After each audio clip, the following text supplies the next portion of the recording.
बर्फानी गांव में एक नन्हा सा खुशबाश पेंगुइन पुप रहता था।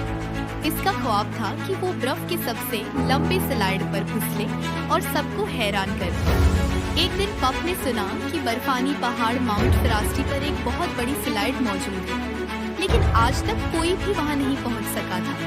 पप ने खुद एक छोटी सी रंग बिरंगी सलज तैयार की, बर्फ, लकड़ी और कैंडी कान से।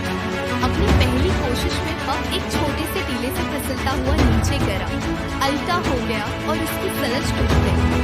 हा हा हा हा। इसी वक्त एक बड़ा नरम दरवेश फ्लफी आया और बोला, फिक्र न करो दोस्त, मैं तुम्हारी मदद करूंगा। फ्लफी ने पप को स्लाइड करके कूदने और कलाबाजियां खाने की मजेदार मुश्किल कर। दोनों हंसते हंसते लोटपोट हो गए। आखिरकार पप और फ्लफी ने रस्सियों के सहारे माउंट फिरास्टी पर चढ़ना शुरू किया।